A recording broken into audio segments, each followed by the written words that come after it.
llamo Alexandre Olfio, soy el gerente comercial de la Cámara de Comercio Franco-Mexicana. Gracias a todos por estar presentes de manera digital, por asistir a este nuevo webinar sobre el tema viaje exploratorio a la agilidad impartido por la empresa Palo IT. El panelista de hoy se llama Julien Rousselet, de la empresa Palo IT. Entonces le voy a presentar. Julien Rousselet ha trabajado en varias industrias en Europa y América Latina.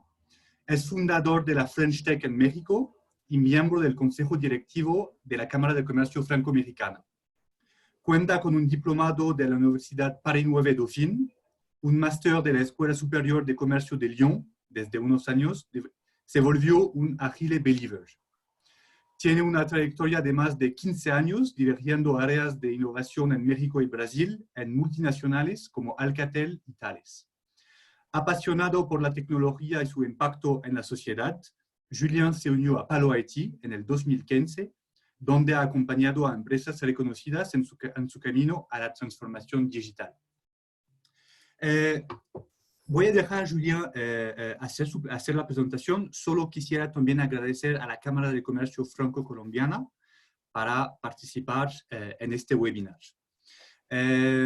También no olviden que tienen la posibilidad de anotar todas sus preguntas abajo de su pantalla en la sección Q&A, que es Question and Answers, y al final de la presentación tomaremos unos 10-15 minutos para poder contestar a un máximo de preguntas. Nuevamente, muchas gracias a todos y Julien, te dejo hablar. Ok, pues muchísimas gracias por la introducción. Muchas gracias a todos por estar aquí. Normalmente deben de ver mi pantalla. Ahí preparé una pequeña presentación. La idea hoy es tomar un tiempo para darles una introducción a la agilidad, ¿no?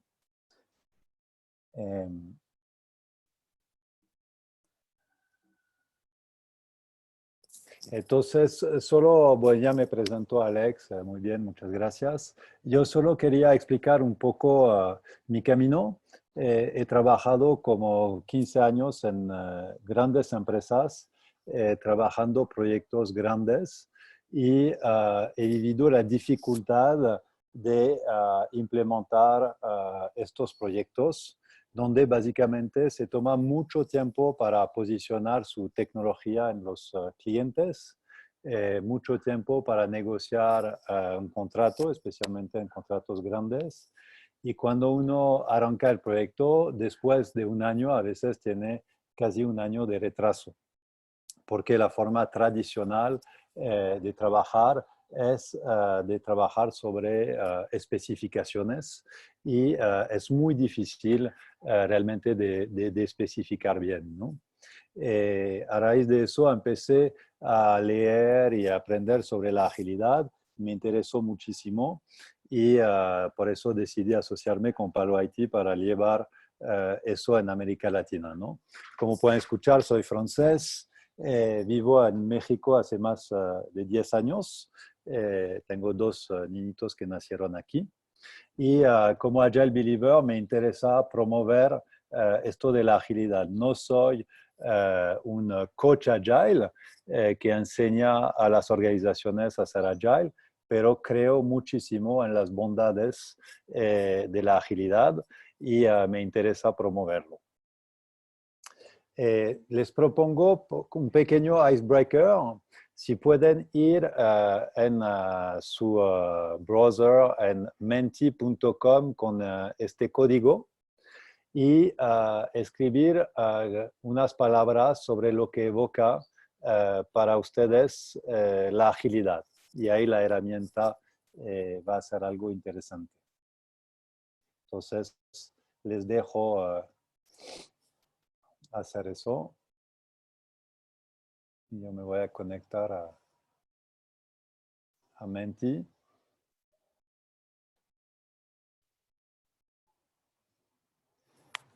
Ya están empezando a aparecer. Ok, hay gente que conoce Scrum, rapidez. velocidad, framework, resolver, eficiencia, proyecto, okay. Rapidez aparece mucho, fuerte, mucha gente asocia la agilidad a la rapidez, la eficacia, la eficiencia, flexibilidad, product development, fluidez, rentabilidad. Ok, muchas gracias, pues ya pusieron cosas muy adecuadas. Hay gente que conoce un poco más que otros. Y entonces voy a regresar a eso. Entonces, como introducción, yo creo que es importante cuando hablamos de agilismo y por qué el agilismo está tomando tanto fuerza, es también a lo que estamos viviendo, ¿no?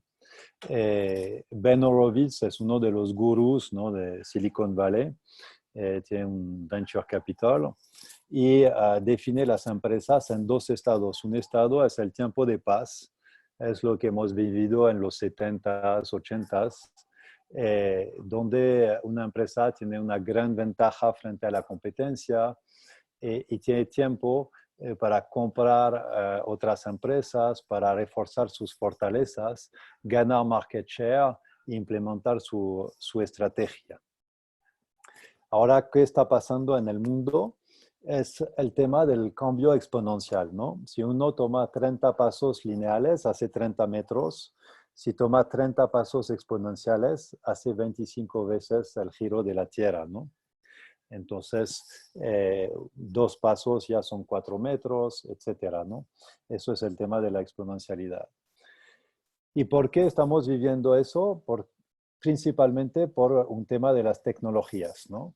Empezamos por Internet, el social media, el mobile, el cloud, el big data, 3D printing y todas las tecnologías, ahora blockchain, cognitive systems, y todas estas tecnologías se van mezclando y entonces cada uno agrega un efecto multiplicador sobre el otro, ¿no? Entonces, ahora con el nacimiento de la inteligencia artificial, que se multiplica con la analítica, con el cloud y todo eso, vamos mucho más rápido, ¿no? Si tomamos el ejemplo del cloud y de ciertos sistemas, por ejemplo, hoy se puede montar una empresa y una actividad con muy poquito dinero, ¿no? Hay que generar el capital social de la empresa. En México es un monto muy bajo, no sé exactamente legalmente, pero con unos 20,000 pesos. Puedo abrir una cuenta en Amazon Cloud y puedo empezar a operar, puedo utilizar sistemas existentes de e-commerce, puedo empezar empresas muy rápidamente. Entonces, además de la conjunción de las tecnologías, también ciertas tecnologías nos han habilitado eso. Y eso nos impacta en todas las dimensiones de nuestras vidas, ¿no? Nuestras casas cada vez están más conectadas. Si hablan con actores como Sigfox, que están trabajando sobre el objeto conectado, bueno, sobre la red que conecta, dicen que hasta los techos de nuestras casas van a estar conectados, todo va a estar conectado. Nuestras familias, nuestros hijos, ya nos comunicamos mucho de forma conectada, el shopping, el e-commerce, la manera que tomamos vacaciones, nuestros cuerpos, el enhanced body ya es una realidad, ¿no? Ya se puede aumentar el cuerpo. Nuestros trabajos lo vivimos hoy, ¿no? Con el COVID, o sea, trabajar de forma 100% remota. La forma que aprendemos, por ejemplo, yo cuando empecé a descubrir la agilidad, me inscribí en plataformas de Coursera, de Udemy, varias plataformas y me autocapacité en un montón de temas y no gasté nada, ¿no? Entonces la forma que aprendemos es totalmente diferente, el acceso al conocimiento es totalmente diferente. Y con el nacimiento de la 5G y el acceso a todo eso de forma mundial, vamos a tener billones de nuevas personas que van a acceder a todo este conocimiento. Nuestras ciudades, el dinero, hoy puedo transferir euros a pesos mexicanos vía plataformas digitales y tener un ahorro muy importante comparado con el sistema bancario tradicional. algunos hechos, pues ya casi todo el mundo tiene un celular, ¿no? Es muy importante cuando uno piensa en acceder al mercado y en esta parte digital, la parte del celular. Hoy pasamos en promedio 3 horas de leisure time, ¿no? En el smartphone. Twitter son 6.000 tweets por segundo, Facebook son 510.000 comments per minuto, eBay vende millones de productos al día. Con el COVID, algunos datos interesantes, Amazon ha reclutado 175.000 personas desde 2 o 3 meses, ¿no? Unos 3 meses más o menos, desde enero, ¿no? Que el COVID empezó en diciembre. Y anticiparon el crecimiento del e-commerce, que en algunos países está llegando a 500% de crecimiento, en otros a 35%, a otros en 200%, ¿no? Y hay un modelo muy interesante que está cambiando, es el modelo del microemprendedor, ¿no? Hoy en día, si ven las estrategias de los grandes Google, Facebook y todo eso, está muy orientada al microemprendedor porque la suma de los presupuestos de comunicación, de publicidad de estos microemprendedores es más grande que los enormes presupuestos de las grandes marcas, ¿no? Y hay que pensar en eso en nuestros negocios porque va a ser una fuerza cada vez más importante, ¿no? Vi una startup el año pasado en San Francisco. Ellos, por ejemplo, tienen gente independientes, microemprendedores que diseñan playeras. Y ellos fabrican la playera, la entregan, recuperan el dinero del comprador, ¿no? Y hay ejemplos de una persona, por ejemplo, en Bangladesh, que hizo millones de dólares diseñando una playera para Father's Day, para el Día del Padre, en Estados Unidos y en el mundo, y vendió millones de playeras, ¿no? Eso es un ejemplo del microemprendedor, ¿no? Y lo otro es, ahora el cliente tiene el poder, ¿no? Está cambiando la forma de comprar porque el cliente va en Internet y tiene información sobre el producto y el servicio y puede comparar ofertas. Otro ejemplo de lo que está pasando, por ejemplo, es el Super Bowl en Estados Unidos, ¿no? La final del parte del campeonato de fútbol americano. Se volvió un evento digital enorme, ¿no? Hay terabytes de uso. Yo puedo desde mi sala pedir una cerveza para una persona que está en el estadio y se le entregan la cerveza. En sus celulares, la gente puede ver hasta la cola que hay en el baño para decir cuándo ir al baño, ¿no? Entonces, es interesante como ver un evento que no se ve digital, se transforma en un evento muy digital, ¿no? También hay un hecho muy importante. El señor Gupta es el presidente de DBS, es el Digital Bank of Singapore. Es el banco que ha sido elegido el banco más digital del mundo en 2018 y 2019. Y menciona que ya hay que cambiar.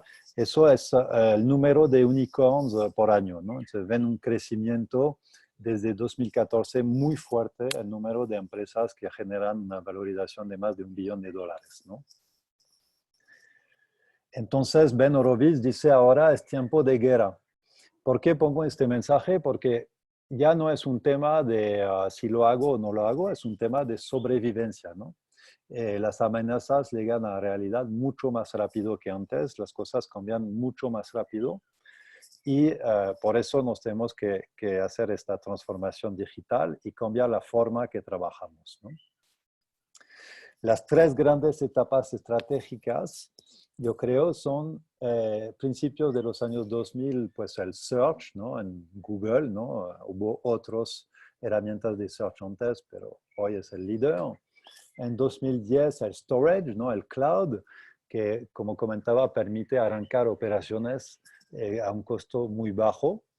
Y ahora estamos en el mundo de la analítica, ¿no? mencionó Hadoop, que es una plataforma para eso, pero hay muchas.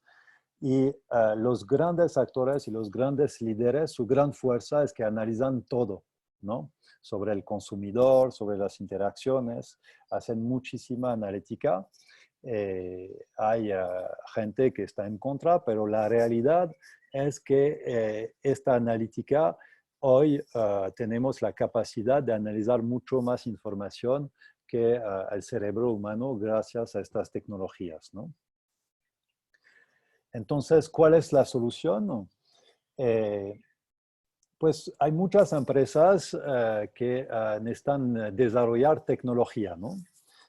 Todos necesitamos desarrollar tecnología y hoy en día si toman la realidad de las empresas es que el porcentaje de recursos que están dedicados a eso está bastante bajo, ¿no? Entonces por eso tenemos unos desarrolladores por ahí que están presionados por los jefes, los clientes, el mercado, las pruebas que hay que hacer.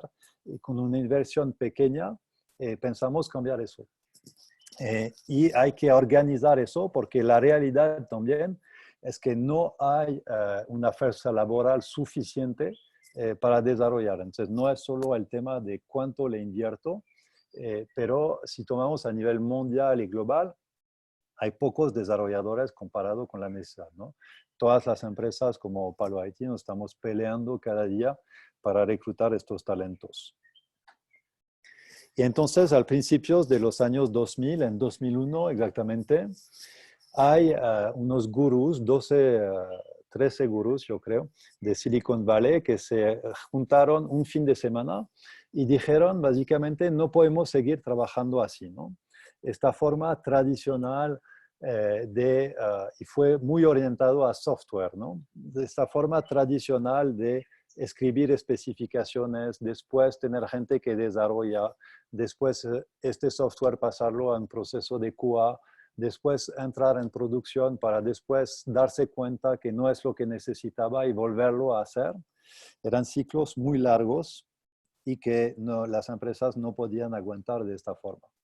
Y en un solo fin de semana, es súper interesante, en solo un fin de semana, desarrollaron algo que se llama The Agile Manifest, el manifiesto Agile, lo pueden buscar en internet, está accesible, y desarrollaron 12 principios, que muchos de estos principios son principios de sentido común, ¿no? Y voy a repasar algunos de ellos. El primero es la mayor prioridad es satisfacer al cliente, ¿no? El client focus, todos hablamos del client focus, pero muchas veces tienen gente que hacen, como digo, especificaciones orientadas a satisfacer a este cliente y después un equipo de desarrollo que está orientado a satisfacer la especificación. Ya se perdió un poco esta liga, ¿no? Entonces, esta parte del client focus es muy importante. Lo otro es, todo eso es trabajo en equipo, ¿no? Entonces, es muy importante gestionar las interacciones entre las personas, entre la parte de negocio, la parte de diseño, la parte de desarrollo. Y estos equipos tienen que estar todos los días, todo el día juntos, ¿no? O buena parte del día. Es muy importante, no es que hago una junta, explico al equipo de desarrollo lo que hay que desarrollar y después espero el resultado. Es cada día hay que trabajar juntos, ¿no? Hay que entregar software que funcione, siempre hay bugs, siempre hay problemas. La atención continua, o sea, la parte de mejora continua y de excelencia continua, es algo que se tiene que trabajar dentro del equipo, ¿no? Hay un tema interesante, el método, es el 6, el método más eficiente de comunicar información es conversaciones cara a cara, ¿no?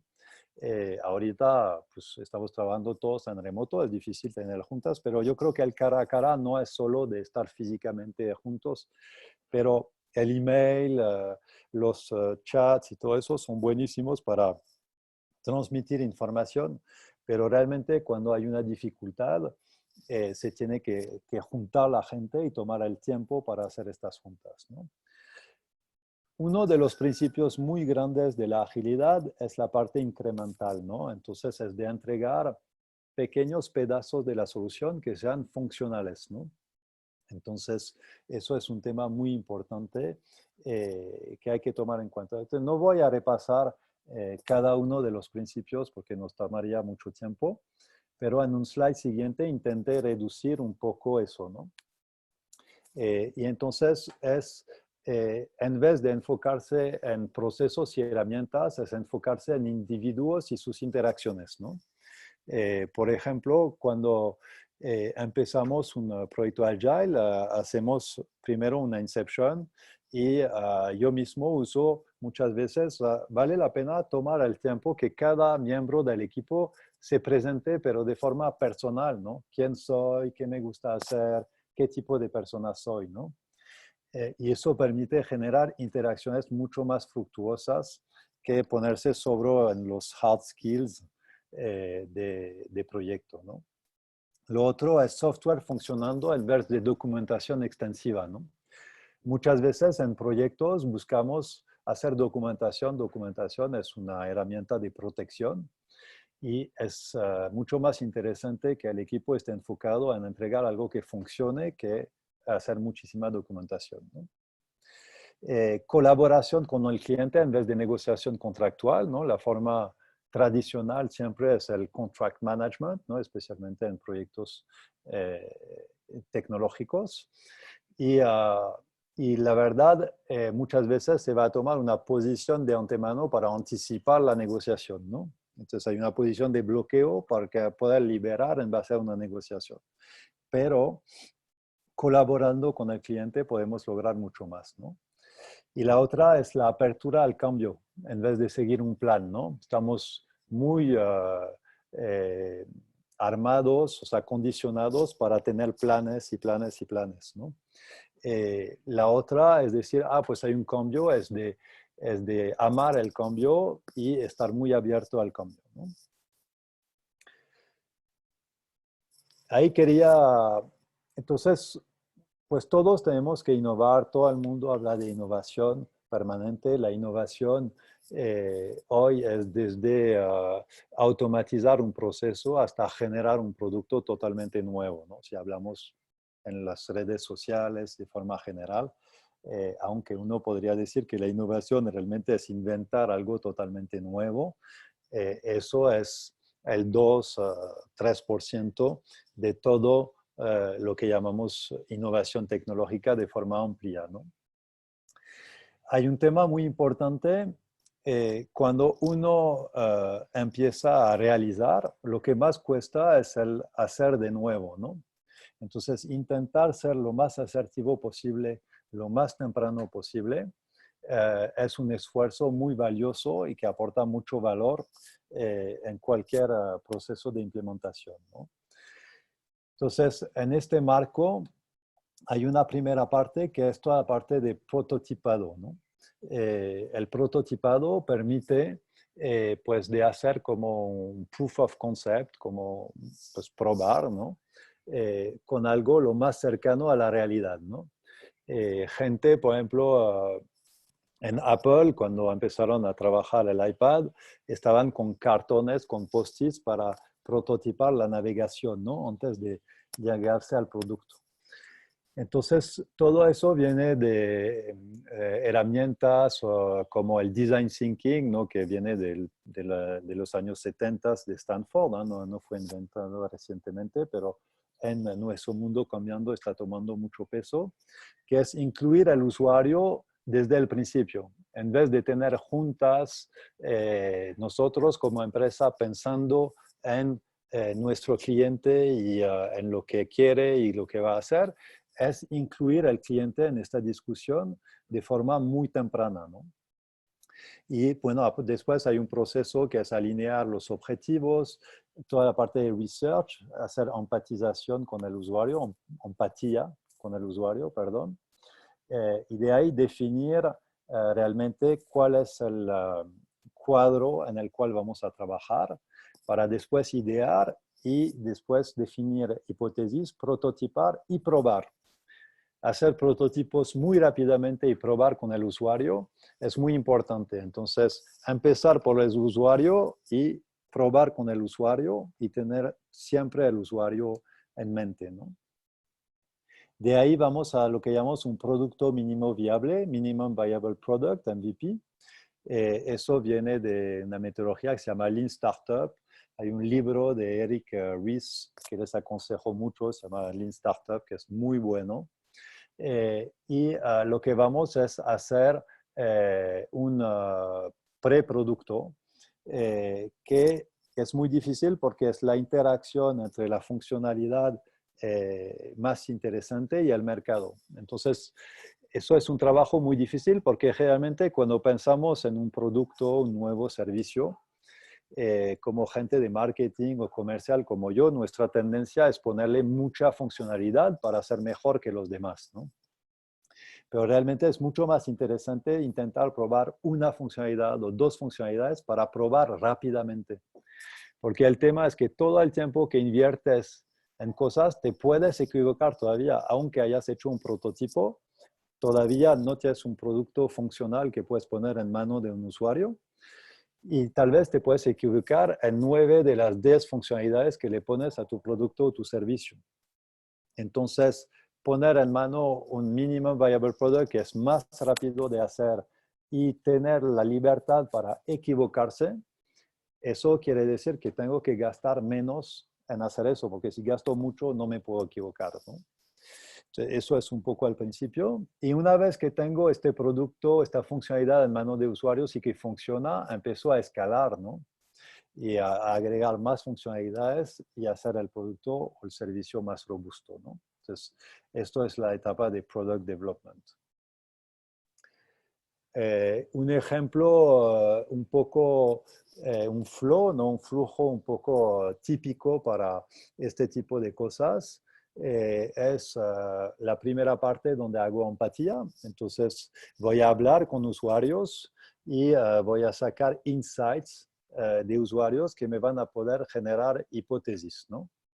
Y ahí voy a hacer entrevistas de stakeholders, hablar con clientes, usuarios, voy a entrar en business process. Es bastante amplio, pero en un tiempo corto. Siempre tratamos de reducir el tiempo y ser más cualitativo que cuantitativo, ¿no?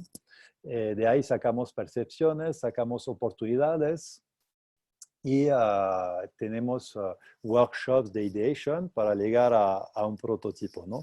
Hoy si hablamos de software, hay herramientas como InVision, Zeppelin, todo eso que permiten prototipar y probar la experiencia de usuario. Les muestro, por ejemplo, un proyecto que acabo de hacer con una startup, ¿no? Que se llama Yofio. Hay un mercado muy grande en Latinoamérica, como saben, hay muchas tiendas de albarrotes, los podemos llamar chongaros, kioscos, hay diferentes, pero son cientos de billones de dólares de transacciones todos los días, ¿no? Y Yofio tuvo la idea de ver cómo poder digitalizar esta operación que hoy es la economía informal, ¿no? La gente va y paga con efectivo, entonces es muy difícil de digitalizar, ¿no? Y entonces entre agosto y septiembre, en 2 meses se hizo un pequeño design thinking con una prueba de usuario. La idea básicamente es que el usuario se sube a la plataforma y tiene un préstamo revolvente, ¿no? De dinero que puede utilizar en una red de afiliados que son estos tiendas, kioscos chicos, ¿no?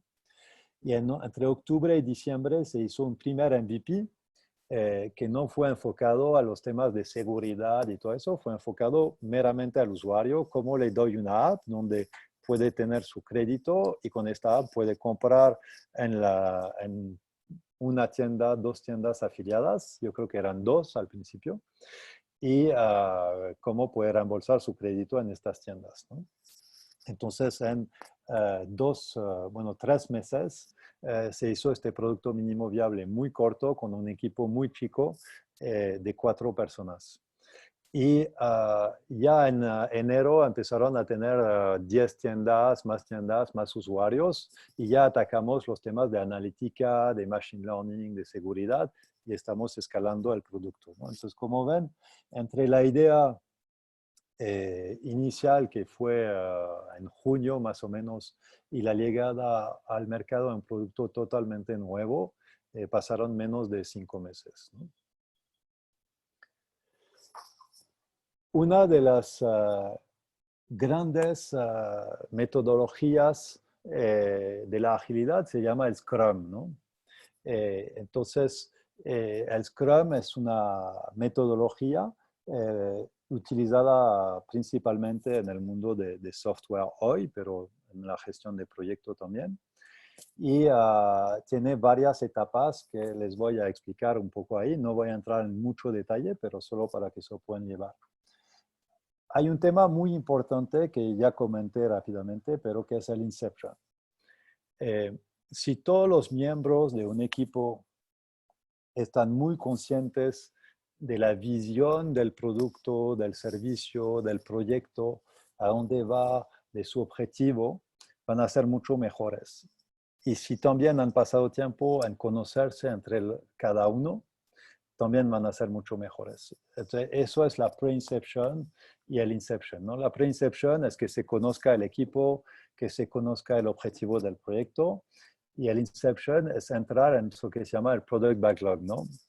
En Scrum se trabaja un product backlog, que es una lista de historias de usuario que definen el producto. Entonces, por ejemplo, si uno quiere desarrollar la plataforma de Uber, una historia de usuario sería: yo, Julián, cuando pido un taxi, quiero ver en el mapa por dónde está el taxi, ¿no?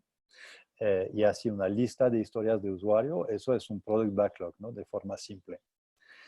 Y entonces pasa realmente tiempo, todo el equipo, en sesiones de Inception para realmente entrar al detalle. Y hay un papel muy importante que es el Product Owner, que es la persona que es la encarnación de la visión de negocio. Y él está encargado del Product Backlog. Y en el Product Backlog, él prioriza. Y en base a eso se hace iteraciones de desarrollo. Nosotros, por ejemplo, en Palo IT trabajamos en iteraciones de 2 semanas. Es muy corto. 2 semanas son 10 días de trabajo, ¿no? Entonces hay que ser muy eficaz y tener las cosas muy bien definidas a nivel de Product Backlog, un Inception muy bien hecho, porque no podemos, si perdemos un día sobre 10 días, es 10% del tiempo que está perdido, ¿no? Entonces de ahí se va un Iteration Planning, ¿no? Un Sprint Planning, que es, puede tomar 4 horas, un día, donde cada desarrollador toma tareas de desarrollo sobre la historia de usuario. Y después, durante 10 días, van desarrollando y empiezan cada día con un daily. Muchas veces lo hacemos stand-up daily, ¿no? Donde la gente está parada. Y un daily dura más o menos 10, 15 minutos. Si dura más tiempo es que no va. Donde cada uno dice lo que hizo ayer y lo que va a hacer hoy, ¿no? Y lo comparte con el resto del equipo. No es para hablar de un problema del proyecto. Si hay un problema hay que hacer otra junta aparte, ¿no? Para no que la gente no pierda tiempo. Tenemos que evitar todas estas juntitis donde hay mucha gente que no agregan valor en una junta o que no les sirve y les hacemos perder tiempo, ¿no? Y al final de la iteración hay una demostración de lo que se realizó con el Product Owner, con la gente de negocio, donde se puede mostrar lo que se ha hecho. Y se hace un iteration review también, donde el equipo ve lo que ha funcionado bien y lo que ha funcionado mal, ¿no? Y de ahí empieza otra iteración. El gran valor de hacer estas iteraciones es que podemos cambiar el proyecto todo el tiempo, ¿no? Durante una iteración no cambiamos nada, pero cada 2 semanas podemos cambiar. El siguiente sprint puede hacer otras cosas de lo que estaba previsto anteriormente, ¿no? Y hay un tema muy importante, entonces hay un Scrum Master. El Scrum Master tiene como papel de levantar impedimentos y de asegurar que la gente tenga todo lo que necesita para trabajar. Eso es un gran cambio. Normalmente el jefe de proyecto es una persona que está obligado frente a la organización a entregar lo que está previsto y garantiza que el equipo entregue, ¿no? Ahí invertimos un poco las cosas y muchas veces la gente no entrega porque no puede. No es porque no quiere, es porque no puede. Entonces el gran cambio es que el Scrum Master está aquí para levantar todos los impedimentos Entonces, es un equipo autoorganizado, una célula, lo llamamos célula agile, que es un poco autoorganizada, donde el negocio está permanentemente representado y trabaja con el equipo, es parte del equipo a través del Product Owner, que trabaja en iteraciones cortas y en cada iteración entrega y se ve lo que entrega, ¿no? Entonces es un gran cambio comparado a proyectos donde la gente espera 3 meses en un hueco negro, ¿no? Para concluir, he hablado mucho de software y les comenté que la agilidad, entonces realmente el manifiesto Agile podríamos poner como una de las grandes primeras piedras. Empezó en 2001, ¿no? Entonces tenemos casi 20 años y se está difundiendo en todas las industrias y ya no solo a la industria de software, ¿no? Hay un ejemplo muy fuerte, es el ejemplo del F-35, ¿no? El nuevo fighter jet de Boeing, ¿no? Que tuvo, o sea, gastaron más de 143 billones de dólares extra a lo previsto y casi 7 años, 8 años de retraso, y que fue desarrollado de forma tradicional versus el Gripen de Saab, que ha costado casi 7% del costo del F-35 y es un gran éxito de mercado, ¿no? Y ha sido desarrollado de forma agile. El resultado de eso es que Boeing ha creado una joint venture con Saab para futuros jets, porque la conclusión de Boeing es que estaban tan retrasados y era tan difícil para ella cambiar a la agilidad que tenían que generar esta joint venture para generar estos jets, ¿no? Y entonces, seguro el F-35 tiene funcionalidades o capacidades que van más allá, ¿no? Del Gripen. Pero el éxito comercial del Gripen comparado con el éxito del F-35 es muy, muy grande, ¿no? Entonces, es un ejemplo. Ahí no estamos hablando de software, ¿no? Estamos hablando de un avión. Entonces, proyecto súper complejo y que muestra por qué muchas empresas están haciendo esta transformación agile y entrando a la agilidad, ¿no? Yo quisiera ceder la palabra unos minutos a Ulises Aguila, que es uno de nuestros coach agile, para que les pueda dar algunos tips, porque como comenté, en conclusión, la agilidad es muchos temas de sentido común, ¿no? Los 12 principios que los expuse, hay mucho sentido común detrás de eso y todo el mundo piensa que es muy fácil. La realidad, en mi experiencia, es que trabajar de forma ágil es más difícil que trabajar en cascada, que es la parte más tradicional, ¿no? El waterfall, para hacer proyectos. Es más demandante porque los ciclos son extremadamente cortos, está basado en la confianza, en los equipos, en la autoorganización. Pero yo creo que hay muchas cosas que se pueden entender fácilmente. Entonces se puede leer, se puede compartir varias cosas con varias personas. Cedo la palabra rápidamente a Ulises.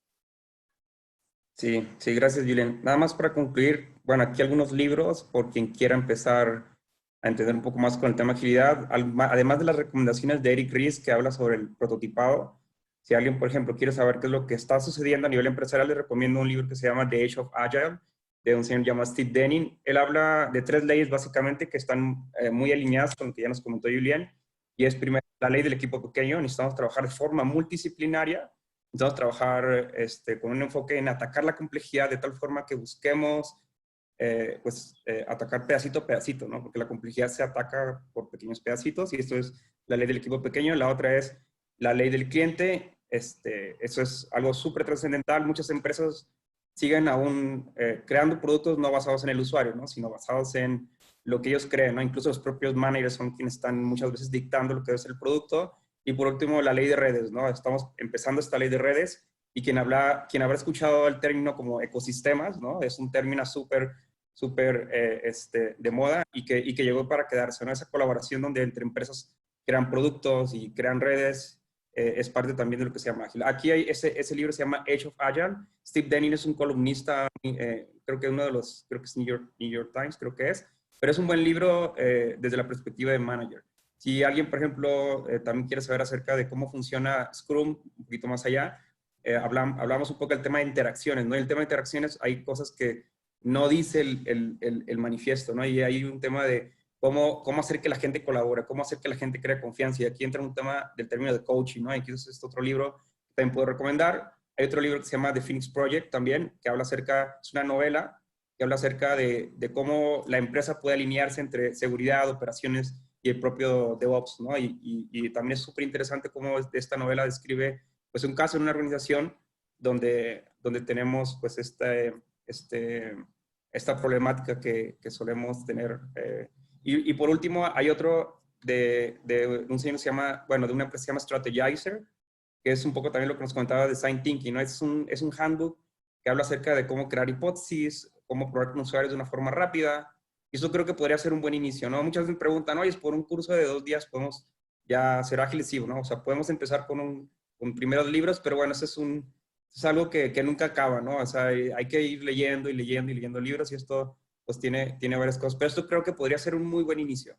Estos 4 libros, más aparte el de Eric Ries que ya nos comentó Julián, pues podría ser un buen inicio para poder entender qué es lo que está pasando en el tema del nuevo management y cómo esto se relaciona con la tecnología, ¿no? Cómo la transformación digital a la que llamamos pues, es una parte de cómo incorporas nuevos modelos de negocio con nuevas tecnologías, pero también cómo haces que las personas empiecen a colaborar en otra modalidad para que puedan pues, reaccionar más rápido al mercado sobre esta guerra que nos comentaba Julián, ¿no? Sobre pues, empresas capaces de adaptarse más rápido que la competencia y crear negocios que que el usuario quiere. Entonces, no sé si tengan alguna pregunta, pero bueno, sería como una reflexión final para poder leer por ahí. Pues sí, tenemos aquí algunas preguntas del público, si quieres se las voy diciendo. Por ejemplo, Ben Larruqui nos está preguntando cuáles son los organismos que certifican a los Coach Agile. Ya, yo no creo en las certificaciones de Coach Agile. Por ejemplo, si va a contratar usted a un Agile Coach, lo primero que yo recomiendo, es muy personal, es que sepa qué es coaching, porque le llamamos coaching a todo. Entonces, estoy certificado por la ICF y entonces yo creo que alguien que tenga que hacer coaching tiene que saber coaching. O sea, alguien que quiera hacer Agile Coaching tiene que saber coaching.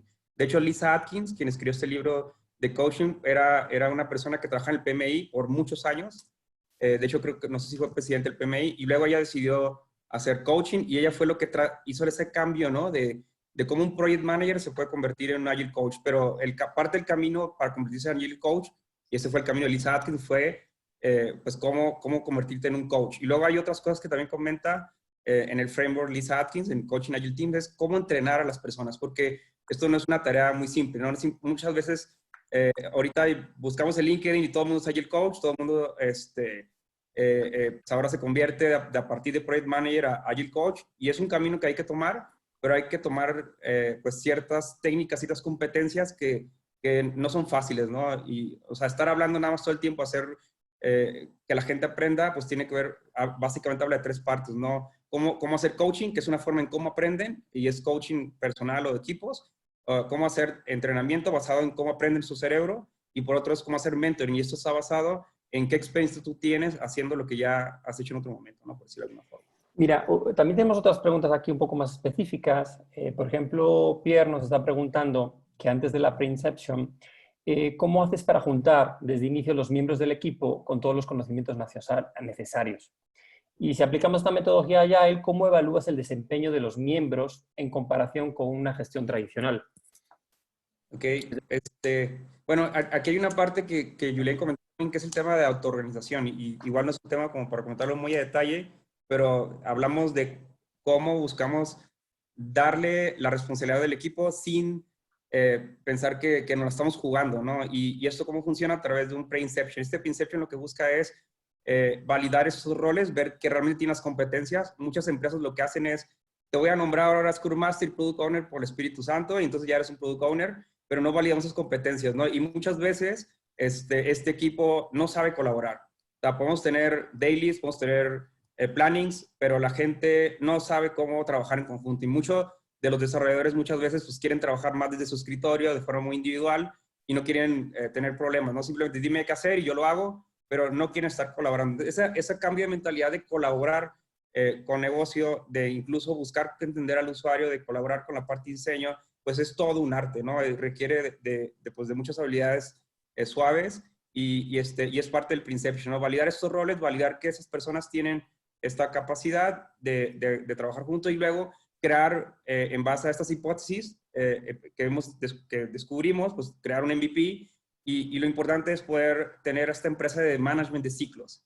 El management de ciclos, Scrum es un ejemplo de management de ciclos, de cómo nos adaptamos de forma rápida, pero la empresa en sí también tiene que adaptar un management de ciclos. Y eso es, la empresa tendría que planificar anualmente y también tendría que planificar trimestralmente. En esa planificación trimestral, pues cada producto tendría que ver hacia dónde quiere ir, ¿no? Alineado a una estrategia empresarial.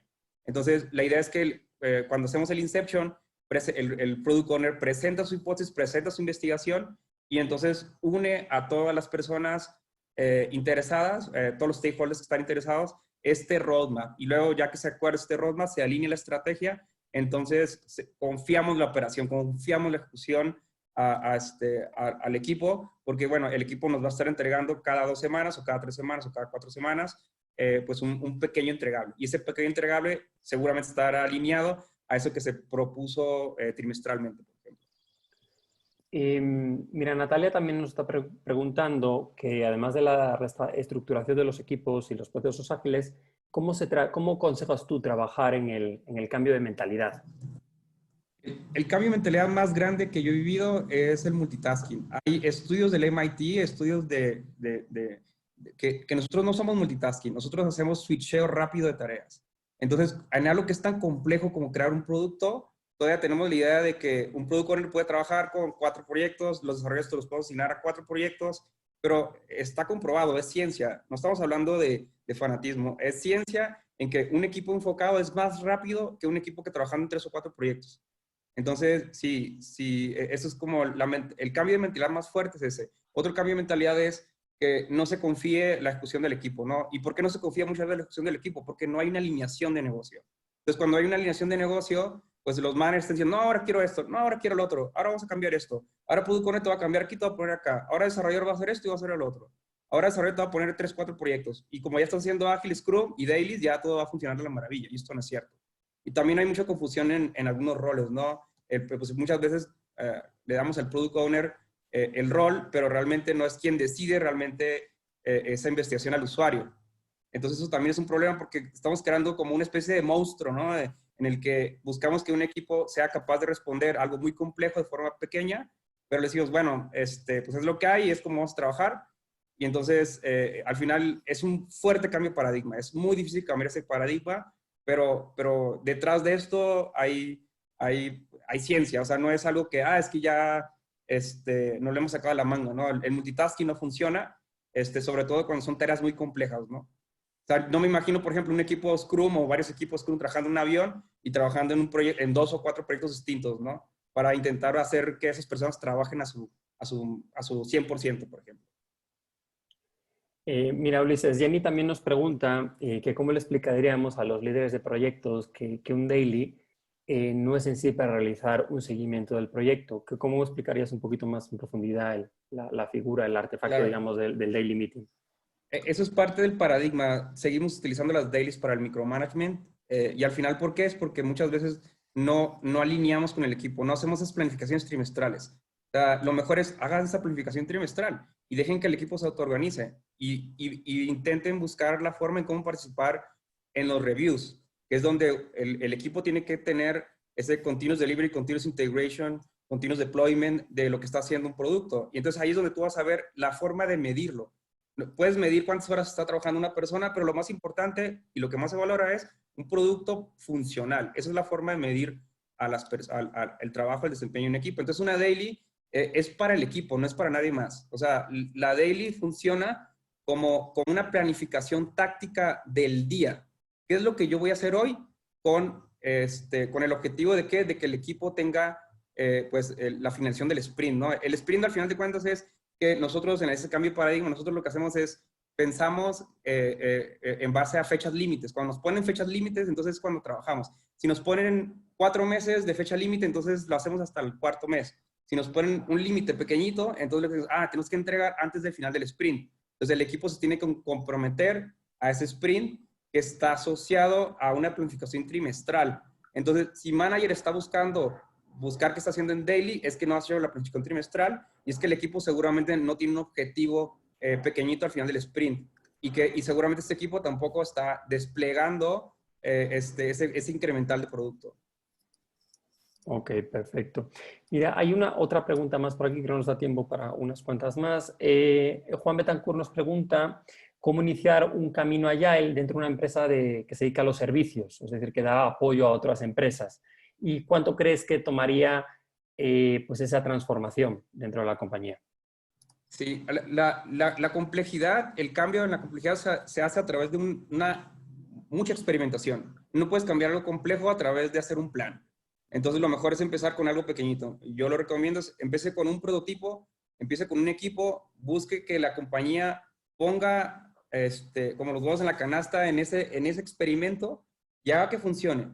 Busque que ese equipo sea una burbuja de cómo tienen que trabajar en otra forma, en donde este equipo sea autoorganizado, donde entendemos cuáles van a ser estos nuevos roles de cómo trabajar este equipo y haga que funcione. Y entonces, cuando este proyecto obtenga resultados que lo va a obtener si lo hace de forma correcta, porque luego hay empresas que dicen, no, es que esto es nuestra forma de trabajar y no podemos hacerlo de otra forma, pues al final pues, lo importante es entender que vas a tener un resultado a la mitad. No es que no surge todo, pues claro, todo urge, pero al final algo muy complejo, cambiarlo a gran escala requiere de mucho riesgo. Ahora, eso puede ser un camino, pero hay muchos caminos. El camino puede ser a través de un prototipo, el camino puede ser a través de una transformación a nivel empresarial, donde pues se puede buscar pues que el CEO, por ejemplo, o los managers que están en top level puedan dar una buena razón de peso de por qué hay que cambiar.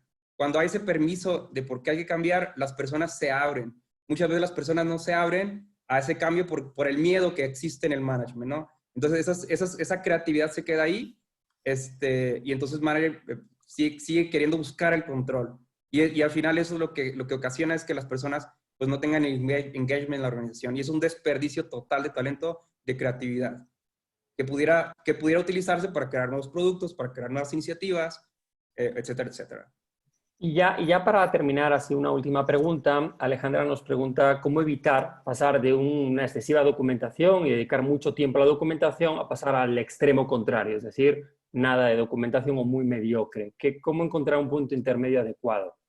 Sí, el Ágil Manifiesto jamás dice que no hay que documentar. Dice que valoramos más el lado izquierdo que el lado derecho, ¿no? Y en este caso es más importante pues el poder, o sea, la documentación es también importante, no es dejarla de hacer.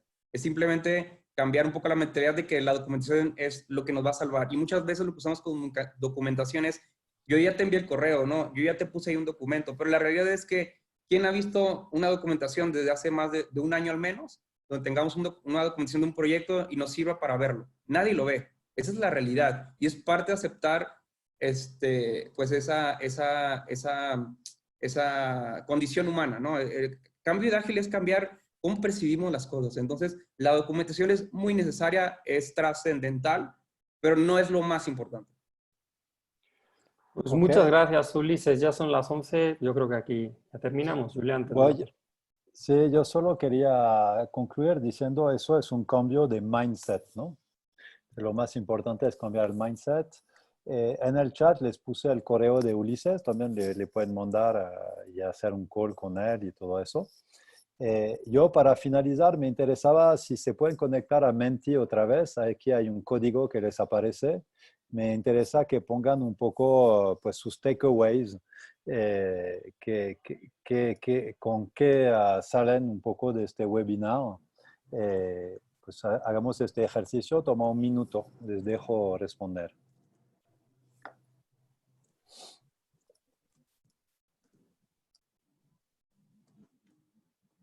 Ok, si vamos a distribuir regalos, ok. No sé, que le pregunte a la cámara. Ok, multitasking es un buen punto. Hay uno de los enemigos de la agilidad es el multitasking. La gente tiene que estar dedicada, está comprobado científicamente. Cambio y mejora, mejora continua, colaboración. Ideas inspiradoras. Pues ya ahí vieron un poco algunas cosas que sacan de eso. Yo les agradezco muchísimo. Creo que la cámara les va a transmitir la presentación y les deseo un muy buen día y ojalá que haya más agilistas en los próximos meses. Aquí estamos para seguir construyendo esta comunidad. Que tengan un muy buen día.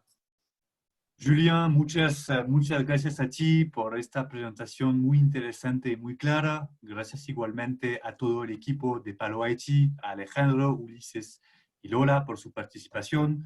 Quisiera también agradecer a la French Tech México por participar, así que nuevamente y finalmente a la Cámara de Comercio Franco-Colombiana. Les agradezco a todos ustedes por asistir a esta presentación y les digo hasta pronto. Muchas gracias.